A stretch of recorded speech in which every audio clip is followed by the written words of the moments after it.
All I wanna be and you so long. Bună și bine ați revenit pe canalul meu. Vin de pe YouTube, de unde am văzut un videoclip foarte interesant și se numea May Mask Challenge. Desigur, dacă mă oprește poliția pe stradă să mă întrebe ce înseamnă challenge în engleză, știu despre ce este vorba, dar nu știu să vă traduc în română, dar voi știți despre ce ar fi vorba. Deci este cumva o întrecere, o ceva, nu știu, am zis că o să caut acest cuvânt, v-am zis, cum se trage în română, scuzați-mă, m-am murdărit de engleză pe la gură, clar, dar astăzi facem această încercare de a termina ce vedeți aici și o să le trag așa un pic mai îndeaproape, o să vedeți că sunt multe, dar haideți să vă zic așa din ce am văzut eu pe YouTube și ce mi s-a părut mie interesant. Așadar, îți pui în luna mai, având 31 de zile, îți propui să consumi tu câteva măști de față. De față în cazul meu. Desigur, dacă vreți, puteți să faceți altceva. Suna bine May Mask, adică măști în luna mai și m-am dus și eu repede în baie, pentru că acolo le țin pe acestea și mi-am ales așa niște produse pe care vreau să le utilizez. O să vedeți că sunt așa de utilizat, de o singură utilizare și mai avem și de mai multe utilizări, dar o să le luăm pe fiecare în parte. Așadar, până atunci, hai să le luăm așa pe rând și o să începem cu cele care sunt pentru o singură utilizare. Am această mască de la Luvos, este pentru față, desigur, v-ați dat seama, cu Hamamelis, scrie doar în germană pe ea, dar am înțeles că se lasă între 10-15 minute și se clătește. Tot de la Luvos, această mască care tot așa este 10-15 minute și se clătește. Aceasta este cu ulei de migdale, din cunoștințele mele și nu știu ce să vă mai zic aici, vitalitate am înțeles și atât. Acesta înțeleg aici că este ceva hrănire intensivă, cred că glanț înseamnă strălucire și atât, că restul nu mai înțeleg. Mai zis, germana mea este... Așa, dacă ar fi să mă refer la germana mea în câteva cuvinte, ar fi Ich sprich nicht Deutsch, așa că ați înțeles voi.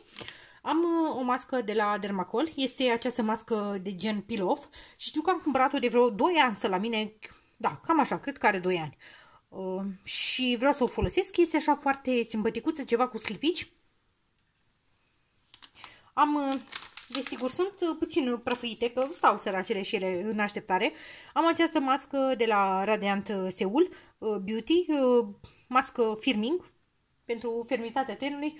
O să o folosești pe aceasta, aceasta este de tip șervețel, dacă celelalte erau individuale, aceasta tot individuală, dar de tip șervețel.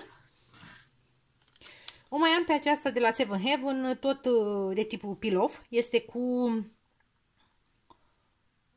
pentru purifierea părilor, punctelor negre, înțelegeți voi, cu guava roz. Eu am mai avut-o pe aceasta, dar în varianta de dinainte și nu era așa cu sclipici. Aceasta teoretic ar trebui să aibă sclipici, o să vedem. Am de la Marnier, Dumnezeule, deci o mască de la Garnier se numește Marnier, da? O mască de la Garnier, aceasta știu că am luat-o de prin DM și știu că aici se vede că avea un sticker, era la reducere. Juicy Peel Mask, nu știu dacă este de tip peel off sau este... Nu cred că este de peel off. Le se acționeze 5 minute și apoi clădiți. Nu, deci doar așa face peeling prin acidul pe care îl are și acid activ lisaun. Nu știu să vă zic. Oricum, o să o folosesc și o să vă zic și vouă cum este. De la Seven Heaven, masca aceasta Superfood cu avocado, cu argilă și are cumva, este duo, avocado și nucă și exfoliază așa discret. Aici am niște măști de la Sephora. Teoretic, mască din aceasta 1 minut, trebuie să o aplici pe ten, să o lași 1 minut și după să o îndepărtești, să lasi așa un ten de care. Hai să vedem de care.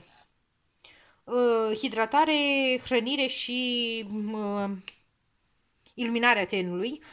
Strălucirea tenului, brightening, nu, iluminare. Eu am încercat câteva din ele pentru că sunt 14 în mod normal și eu cred că mai am încă jumătate, poate mai puțin de 7. M-am uitat așa un pic, dar nu pot să fiu sigură. Cam așa sunt înăuntru și efectiv tragi câte una. Nu m-au dat pe spate până acum, dar credeți-mă, stă săracul ambalaj în baie și prinde praf de atâta timp și am zis gata, trebuie să mă țin de el să-l folosesc. Am și o măscuță din aceasta, deja vedeți că trecem așa de la o utilizare la mai multe utilizări. O măscuță din aceasta peste noapte, care trebuie să o lași peste noapte, de la Misha, cu ceai verde. Sunt curioasă să o încerc, am desfăcut-o, mi-am băgat puțin nasul în ea și efectiv nu știu cât de bine se poate vedea, cred că vedeți mai bine așa. Este un gel care miroase așa aproximativ a ceai. Atât, pot să vă zic la prima impresie. Mie de obicei nu-mi place să stau așa cu măști de noapte, peste noapte pe față, măști peste noapte, da, pe față, pentru că eu mă mai foiesc, mă mai învârt, dar mă gândesc să aplic așa un strat cât de cât generos și după să o las să acționeze, nu știu cât stau până efectiv mă bag la somn. Și când este să mă bag la somn, să folosesc o dischetă din aceea de machiantă ca să mai iau așa excesul, ca să nu-l plimb pe pernă, pentru că eu mă foiesc mult noaptea. Bun, tot așa în format din acesta mititel, dar care are puțintele utilizări, este această mască de la Vichy, este o mască cu minerale. Am și cutia pe undeva prin baie, dar am adus-o doar așa și pe aceasta am încercat o dată sau de 2 ori. Nu mi s-a părut a fi ceva extraordinar, dar v-am zis că vreau să o termin. Am, desigur, și niște peciuri din acestea pentru ochi, de la Petit Fe. Vi le-am mai arătat eu vouă și mi-am dat seama că au un termen de valabilitate scurt, dar nu le-am terminat și o să mă chinui acum să mă chinui. Ele sunt foarte bune și știți cum este prostia omenească care să le lași pentru zile bune? Nu, deci efectiv vreau să mă bucur de ele cât încă sunt ok și încă sunt hidratate, că hidrogelul ăsta se usucă la un moment dat, presupun. Și vreau să mă ocup de ele, să le folosesc, se pun pe zona de sub ochi și pentru mine fac minuni. Așadar, această cutie vreau să o folosesc.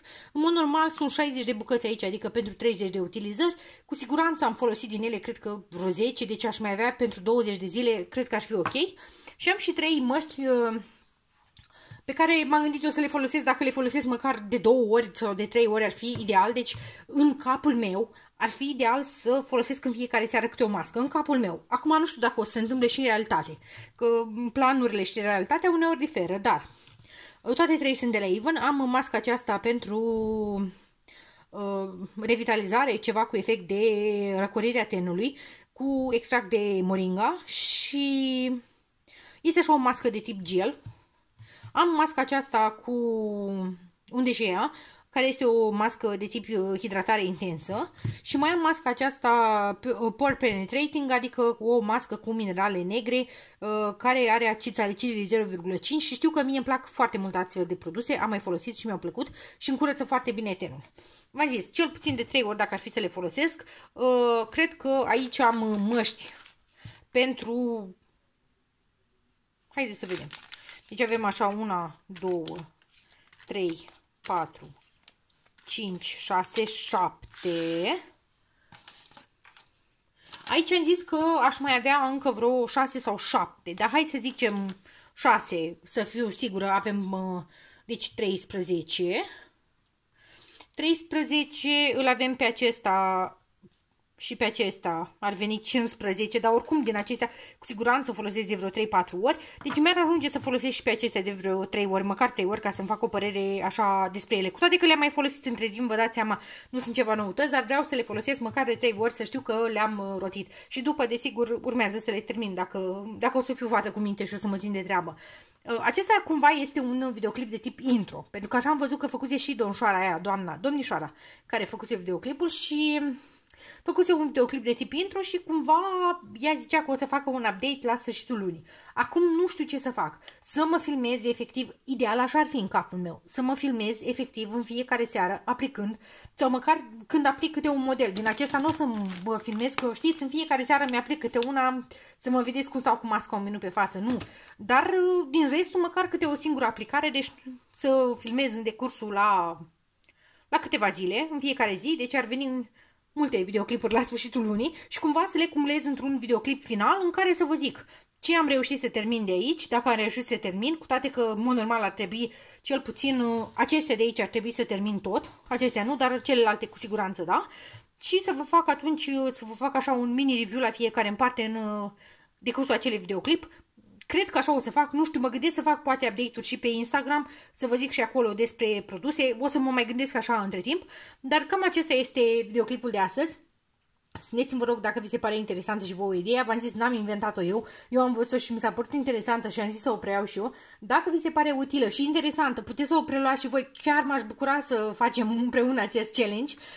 Și această încercare de a consuma efectiv mai multe produse, că știți că eu am multe produse de tipul măștilor. Și sunt curioasă să vedem cum o să fie la finalul lunii. Sper să mă țin de treabă, că știți că la mine cu proiectele de genul că încep și nu mai reușesc cu ele, dar totuși, acesta mi se pare un proiect cât de cât ok. Vă mulțumesc mult pentru vizualizare, vă pup și vă urez o zi bună, pa, pa!